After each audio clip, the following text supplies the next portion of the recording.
we've got another great event today on this Substack Live platform. And so for those of you who are watching live, welcome. And for those of you watching the recording, welcome as well. And joining me today is a dear friend, somebody who I have been talking to regularly about American politics for more than 30 years. It's hard to believe. But this is the first time that I'll be interviewing him. And after many, many years of him interviewing me. And so Ron Brownstein, my dear friend, welcome. Hey, thanks for having me. It's good not to have to ask the questions. Well, listen, I wanted to have you on because you wrote an article, I think more than 15 years ago, right? I think 2010. 2010, called "The Gray and the Brown" is what you called it, and it was an article I was quoted in, but it came out of a series of conversations we've been having at that time.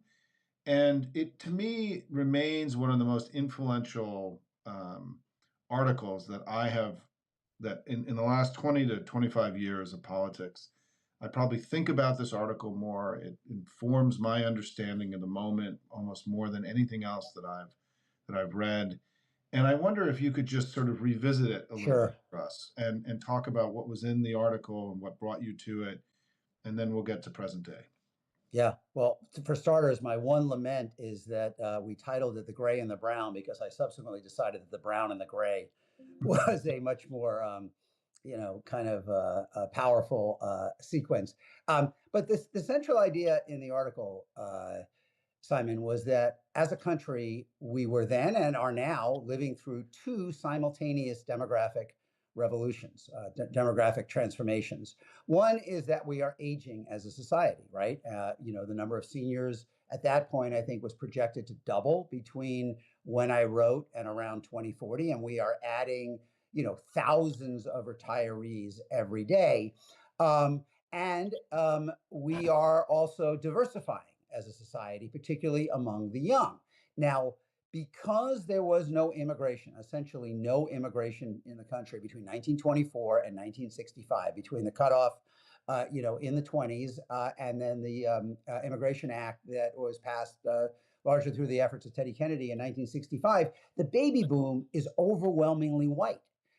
Roughly 80% of the baby boom is white. And in fact, even today, I think the last figure I saw is that 77% of America's seniors are white. Whereas the youth, the emerging generations are panoramically diverse. We are now past the point where a majority of everyone under 18 are kids of color. We've crossed the threshold where a majority, not only of the entire under 18 population, but even of the high school graduates are now kids of color. And I believe in Bill Fry's projections, by the end of this decade, by the end of the 2020s, we'll reach the point where a majority of the under 30 population in the US are people of color. So you've got these two giant generations that really are kind of the anchors of American life, this preponderantly white growing senior generation and these growing young generations that are the most diverse in American history. And the question I posed back then was, how we were going to allocate resources in our society between these two huge cohorts. And as I suggested back then, there really is no evidence that younger, diverse generations are unwilling to pay for the federal safety net programs, retirement programs, Social Security and Medicare, Medicaid, that fund the retirement of this preponderantly white, older America. And the question was more whether older white America was going to invest in the future productivity of diverse young America. And my kind of core argument was it really isn't a question of economic fairness or even of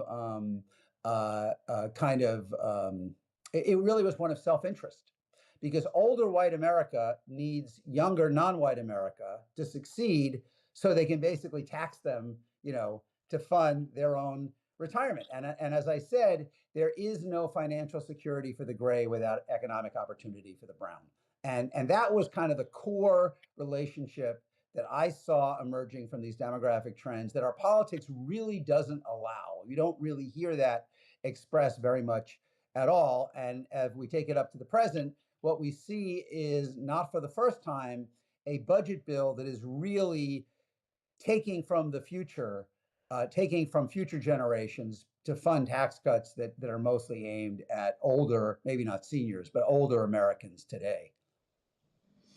Well, and I, the thing, Ron, that I have just thought about again and again and again, right, was that to me, what that article said was it raised this fundamental question, as you said, is that would this older white generation pay for an America made up of kids that didn't look like their kids, right? And in that this question of and what it evoked for me when you wrote it was going back to sort of the origin story of the two modern parties, which were really the 1960s and the Democrats' embrace of the civil rights era and a more diverse America, and the Republican decision to abandon their historic commitment to civil rights and to Mm. racial reconciliation and embrace what was called in the mid 1960s the Southern strategy, which was a strategy to sort of exploit racial fear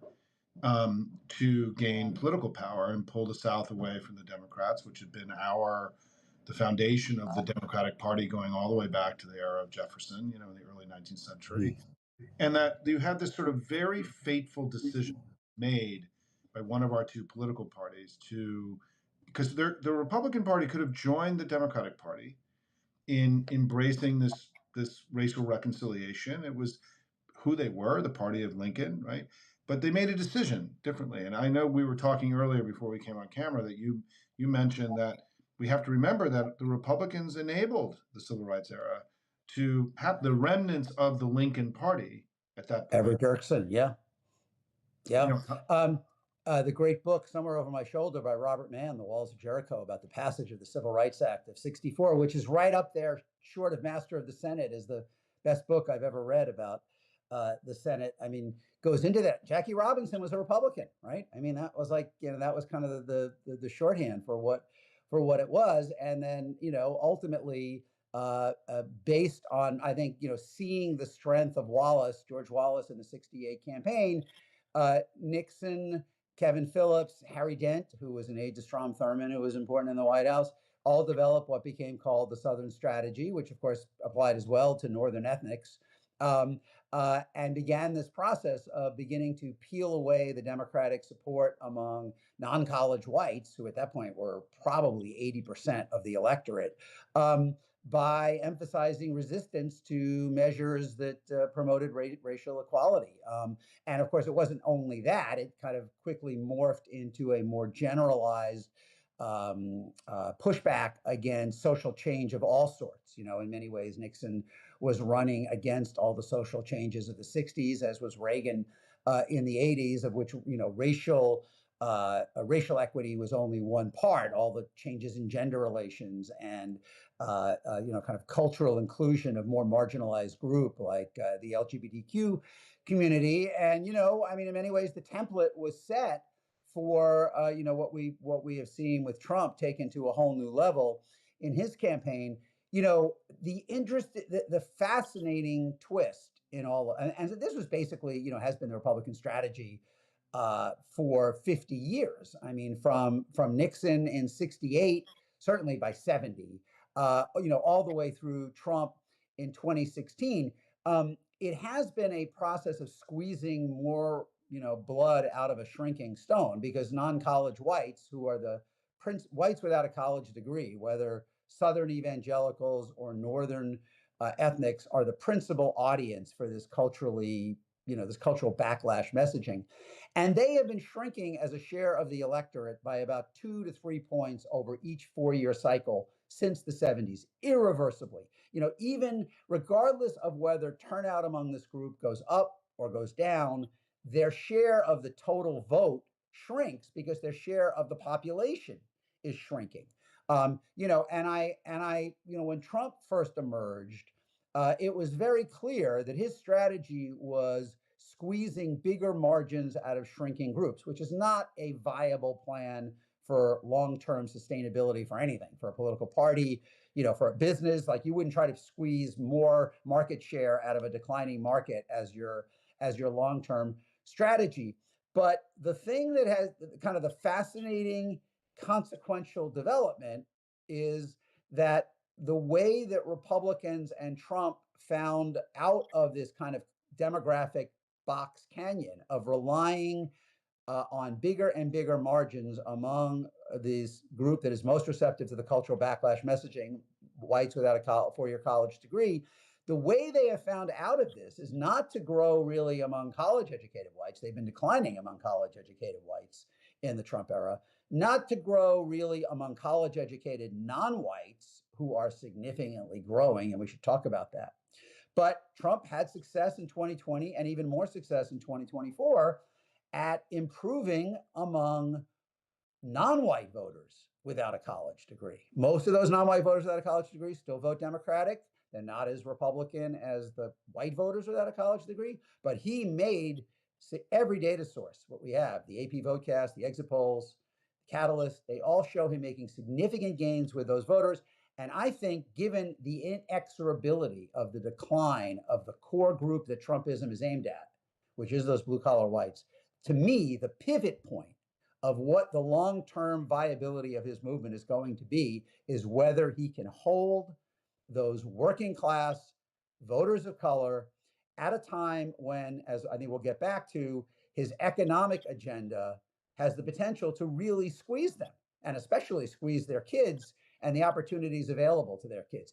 Are those two things sustainable? Can both of those two things exist over time? Well, and I want to respond to that by saying, because I think you laid it out perfectly, is that what spoke to me about your article, right, was this sense of just incredible tribalism, right? This idea that tribe, and however you want to use these words, race, tribe, clan, whatever, had become so central in our politics. And for anyone who studies political science or history, tribalism can trump democracy, right? It's a force that becomes more powerful. And what you raised that day was that were we about to experience a deeply tribal moment, right? Where one tribe felt threatened and that they no longer felt connected to the future of the country that they lived in. I used to say all the time in our interviews and my presentations, Ron, back in those days, that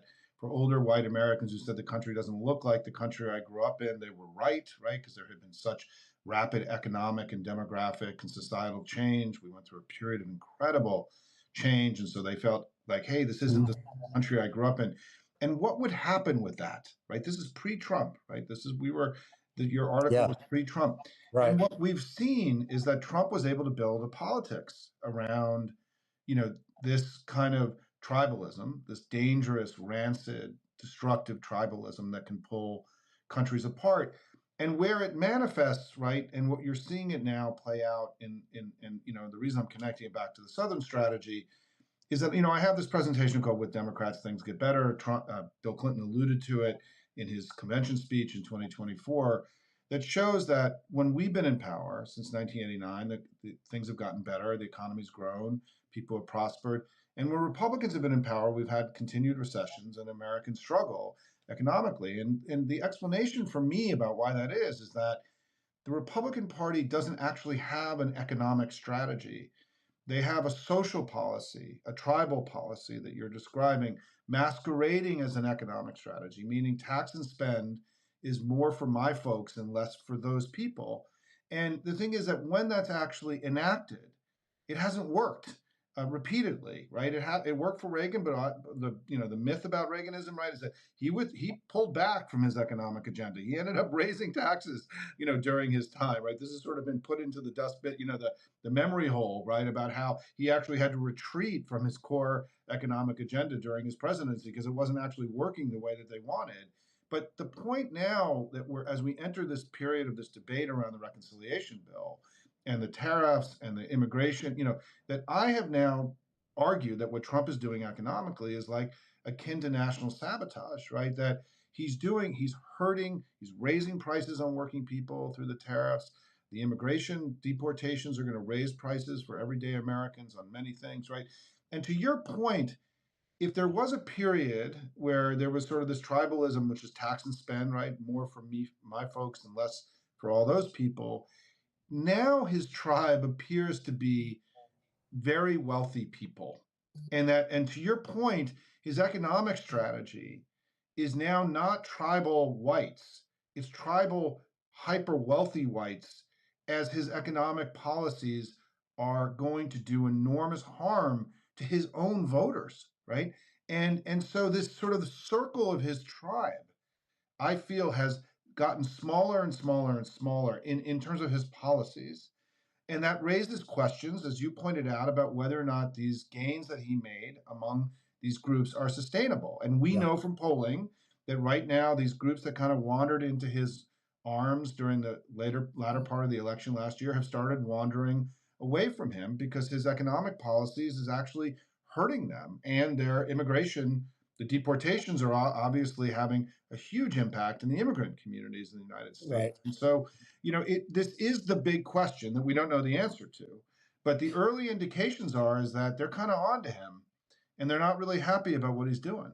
So to me, I would kind of distill that.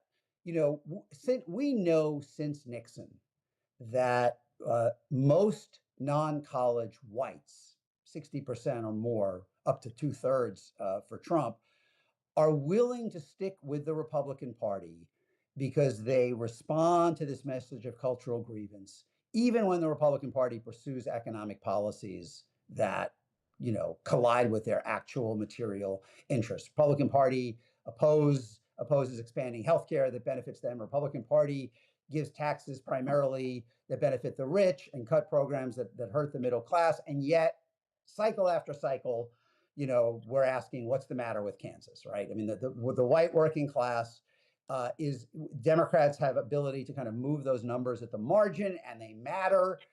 The margins matter. I mean, Biden doing 2 or 3 points better than Hillary and Harris among white working class voters in 2020 did tip Michigan, Pennsylvania, Wisconsin. It matters. But the basic construct is that the cultural glue, the set of cultural grievances, the sense of being marginalized that attracts white working class voters, most of them, to the Republican Party, I think the evidence is pretty clear over 50 years, is not really, cannot really be dissolved through economic arguments. We don't know that among the non-white, non-college voters who have voted for Trump. We don't know if their attachment to the Republican Party is anywhere near as solidified or as based as much on cultural grievance. And I think the evidence is that it's highly unlikely that, yes, there were non-college Black men and Latino men who agreed with Trump that Biden allowed the border to get too porous and they wanted a tougher response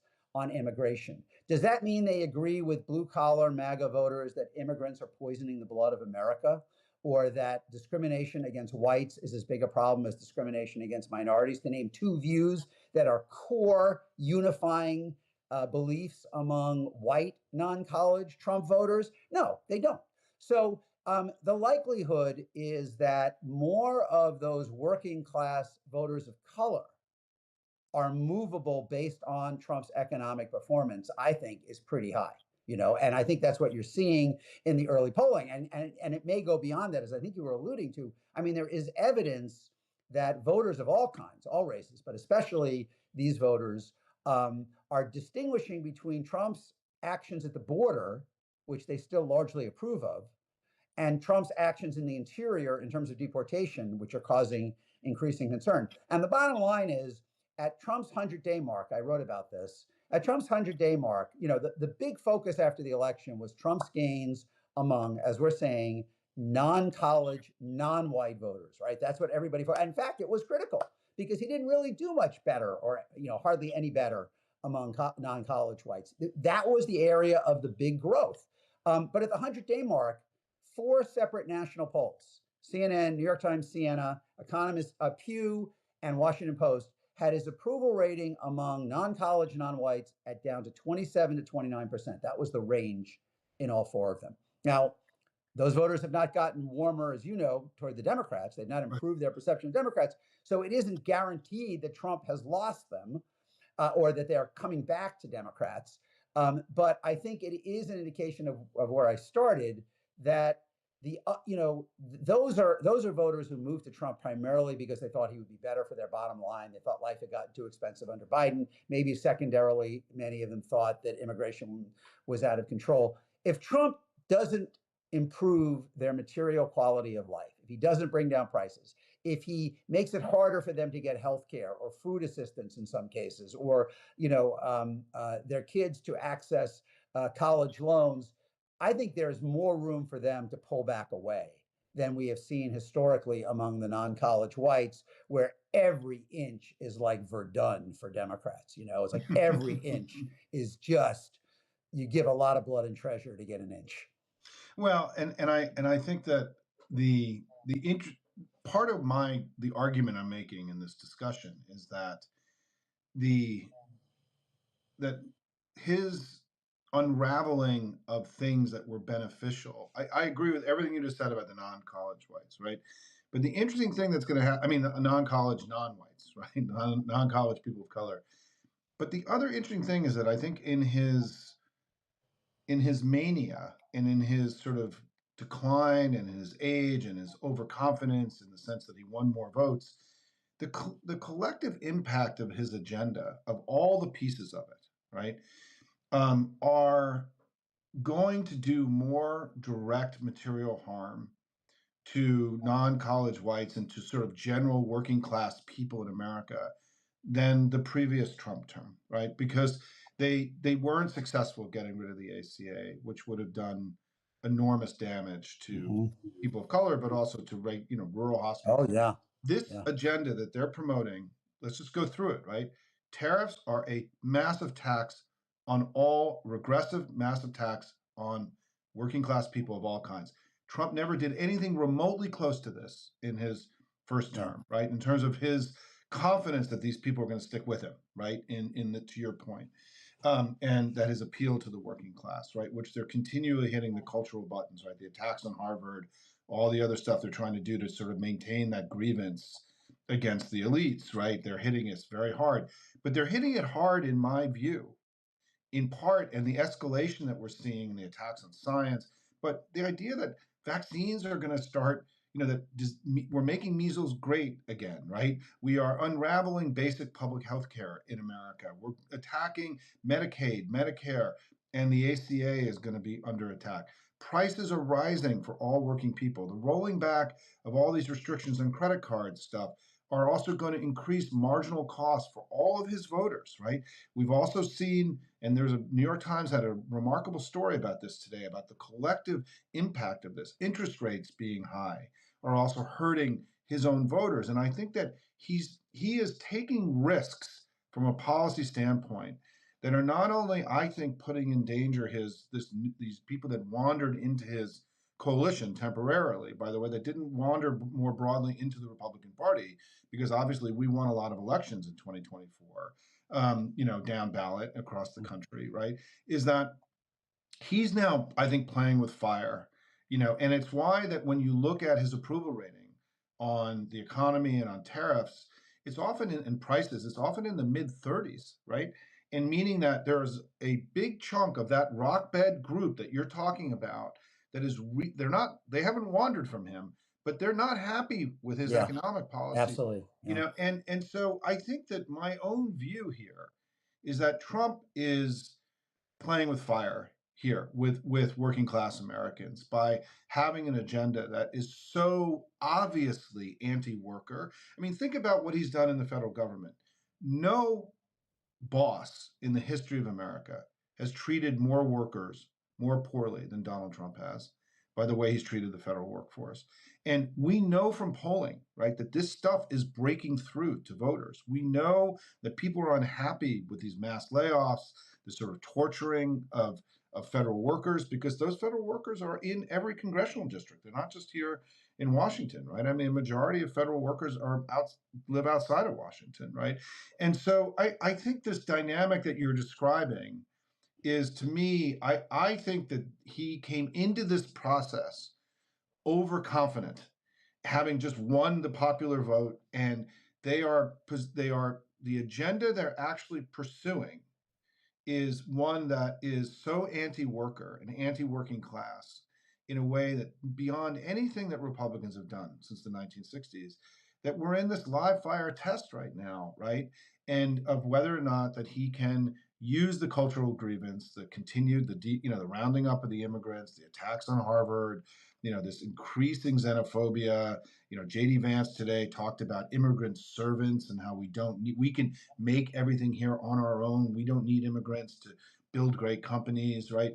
This stuff is a dramatic escalation in the last few weeks, I felt, because I think that in some ways they're becoming aware of the rejection of the core economic strategy that he's pursuing by his own voters, and not only by those wandering voters, but by the core of his own coalition.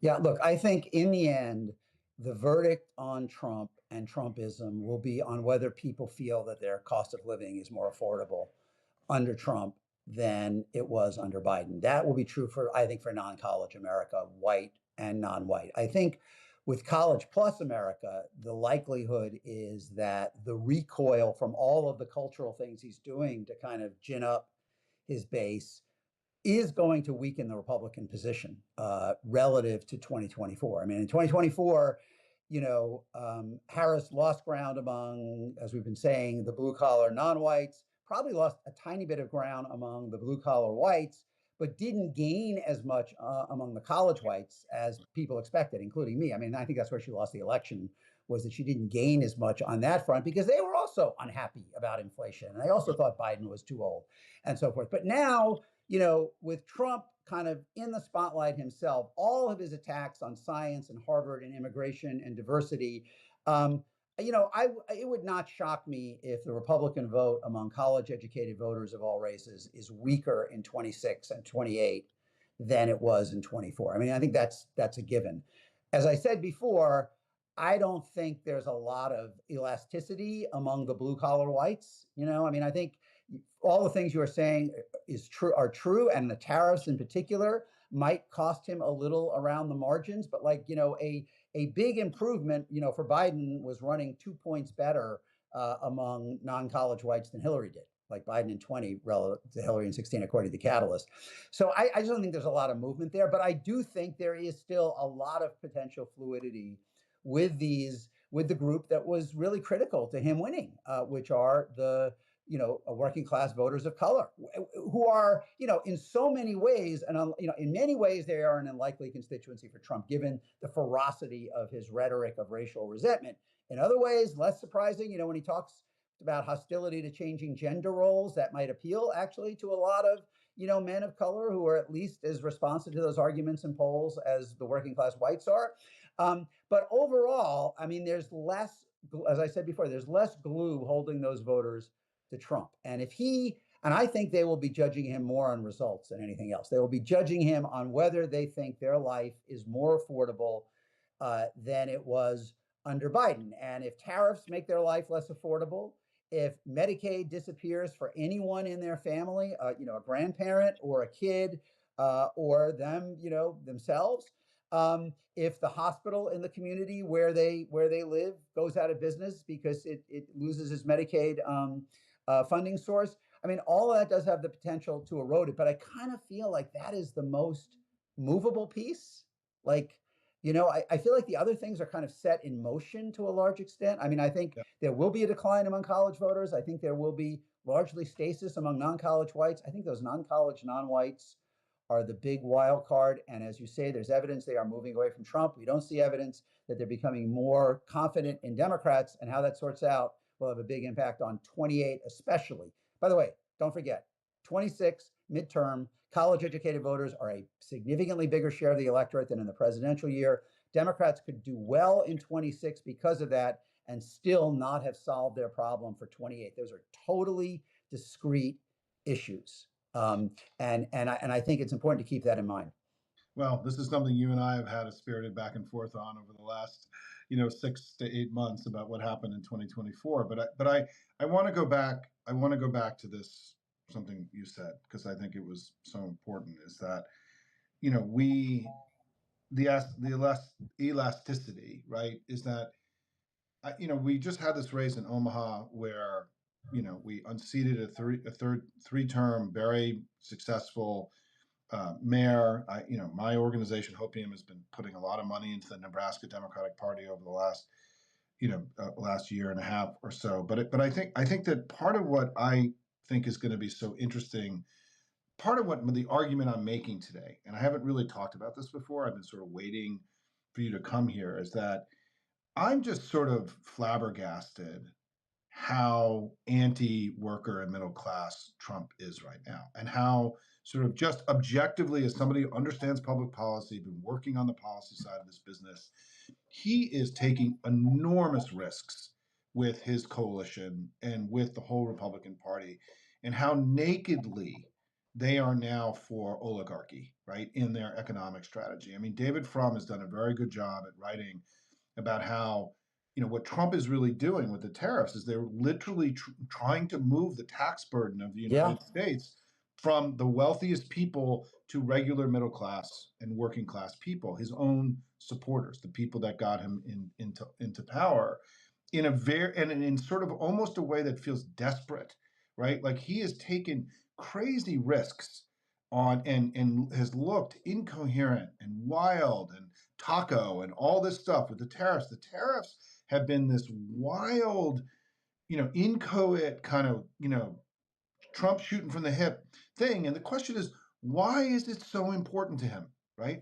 Like, what is driving this? And what Fromm has argued, and I've been persuaded by this, frankly, that they need the revenue from the tariffs to help offset the huge deficits that his reconciliation bill is going to, and that this is an actual strategy, that his actual strategy is, it used to be more for us, meaning the white tribe, and less for them.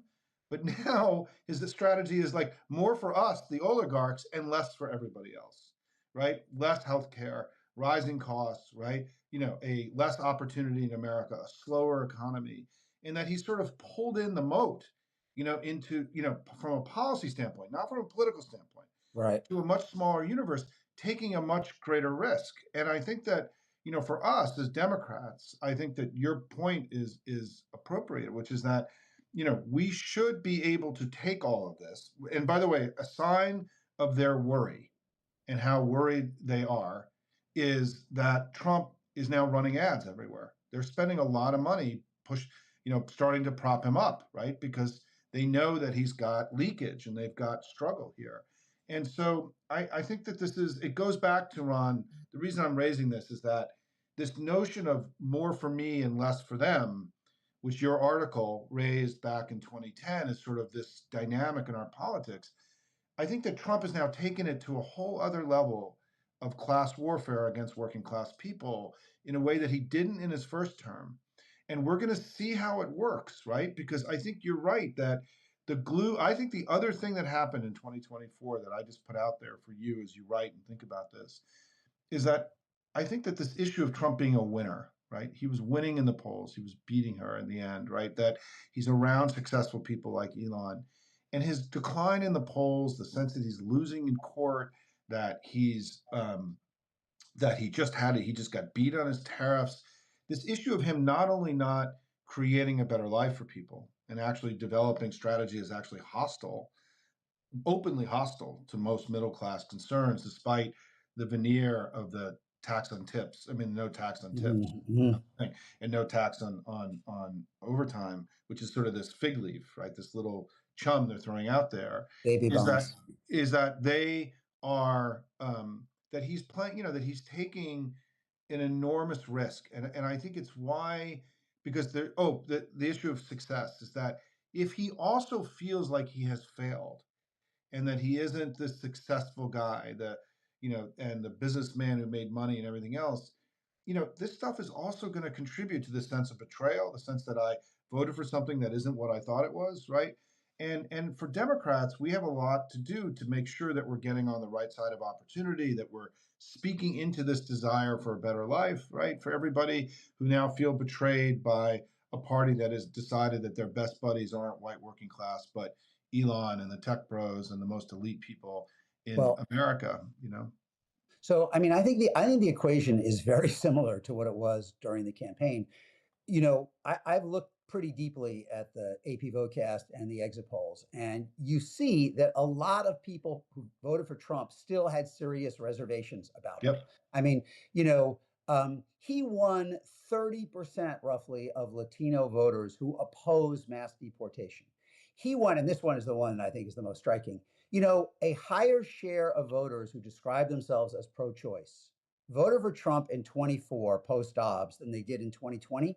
It's kind of breathtaking. You say, well, how could those things happen? Or, 20% of Trump voters said they worried that he would take the country in an authoritarian direction. Well, the answer is they prioritized their own bottom line above any of those concerns. And they felt that they had a better chance of kind of restoring some economic stability, financial stability in their lives under Trump than they did under Harris because of their assessment of Biden's record. I think if Trump delivers that economic stability, then many of those voters going forward similarly will swallow their other reservations and stick with him. I think if he doesn't deliver that economic stability, and in fact, if he compounds the problem in all the ways that you're talking about, particularly with tariffs and deportations that might raise prices and a rescission of access to medical care, if he makes their situation worse or even no better, I think all of those other doubts about Trump's are like Yeah. 1 inch below the surface and can easily resurface, particularly as we're saying among the kind of the last in, first out voters, of these younger, non-white men, although not solely. I mean, he gained a lot of ground with Latinas as well. You did. He was up like 7, 8 points with Latinas. So it wasn't only the men, but it was mostly the men, Latino men, black men, Latinas, to some extent Asian men. Like those voters were last in. They ultimately, their doubts about Trump have not gone away. They were there on election day, but they voted for him because they thought, they would have more money in their pocket at the end of the month. If he can't deliver that, if in fact their situation is more precarious, the idea that that he is a racist authoritarian hasn't really been banished from their consciousness, and may matter more if they don't think they are getting the economic benefits they thought they were going to get from voting for him. I mean, I've been struck, and I'll let you go, Ron. I know you got to go. Is that Yeah. I could talk to you all day, but I've been struck by not on salience, but just on the raw vote, the raw in polling, the two things that have polled the worst for him. And it doesn't mean it's a voting issue, but in terms of where he's most at odds with public opinion is on not following court orders, right? Right. That polled in Pew at 19%, which is you don't want to be associated in politics with something at 19%. But the thing that polled next worse was cutting medical research at 20%, right? And 21% another poll.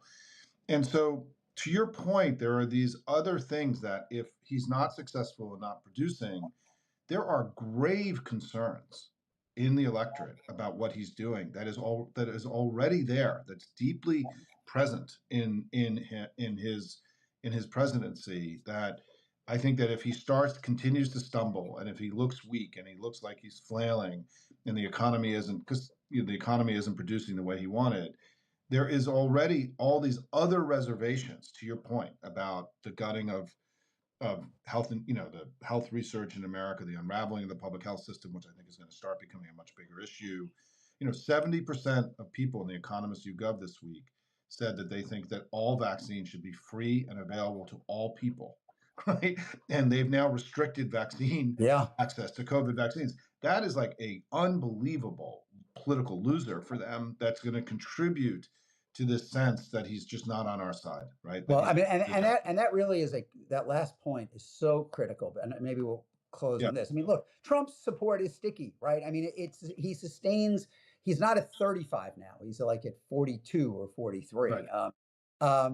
And it is largely because there is a big swath of the electorate that believes he is fighting for them, and therefore they are willing to tolerate him enriching himself or behaving in a way they wouldn't want their kids to be. We know this. We've been dealing with this for 8 years, right? I mean, I'm not saying anything new, but those people are not a majority of the electorate. I mean, yes, the Senate and the Electoral College magnifies their influence. But ultimately, Trump needs more than those true believers to sustain a political movement. Where have they? They face a number of demographic squeezes and realities. I mean, one is that, as we said a while ago, non-college whites, the people most receptive to his cultural arguments, shrink 2 to 3 points as a share of the electorate every 4 years, come what may. It's been true since the 70s, and it's true again this year. Whether it's Catalyst or Census, they're down 2 points. College educated voters are growing, both white and non-white. The share of Black and Latino adults with a college degree is double what it was in the beginning of the 21st century. College educated whites are now somewhere between 31 to 33% of the electorate. They were about 18% when you started in Bill Clinton. And those are voters who his cultural kind of messaging is alienating. I mean, they're moving away from the Republican Party in this era. And so that leaves, where did they go? Where did they find the kind of the pressure valve to get out of this? I'm thinking of the trash compactor scene in Star Wars, where like Harrison Ford and they're climbing Yep. up. Like, where did they find the way to get out of this? The way they found out they get out of this were like, but by historic standards, a really impressive political feat of getting more Black and Hispanic blue collar voters, especially men, to vote for them. Can they sustain that with this agenda? I think if they deliver economic prosperity for them, yeah. If they don't, I think no. As I said, I don't think those voters are as bonded to him on the cultural grounds as the white blue collar voters. And so, in many ways, for Democrats, I think that the challenge above all is to convince working class voters of color that Democrats have an agenda to make their life better. They're already starting to doubt whether Trump has an agenda to make their life better. I don't think there's been any progress among Democrats in convincing them that they have an agenda to make their life better. Yeah, no, we've got work. That to me would be the central, as I say, not so much for 26. 26 will probably take care of itself because it's going to be a more college educated audience, and they really don't like ending vaccines, making measles great again, or destroying Harvard, or just open corruption. I mean, all of that stuff is going to matter to those voters. They're somewhat more insulated to the economic pressures. But for 28, when the casual voters come in, can I close with this thought, Simon? Yeah. Like, I think, as you say, you and I have been doing this for a long time. I've been covering national elections since 1984. And I have certainly been in the camp of kind of determinism, looking at big demographic groups, looking at kind of ideological affinity for the party, culture mattering more than class and determining which side you're on. I think all of that is still true. But to me, the biggest lesson of 24, the kind of the reality check for the way I've approached politics is, you know what? There are still, in a presidential year, especially in this era where turnout is up, there's still a meaningful number of voters who just don't feel invested in the big ideological firefight between the parties, and they are voting on results.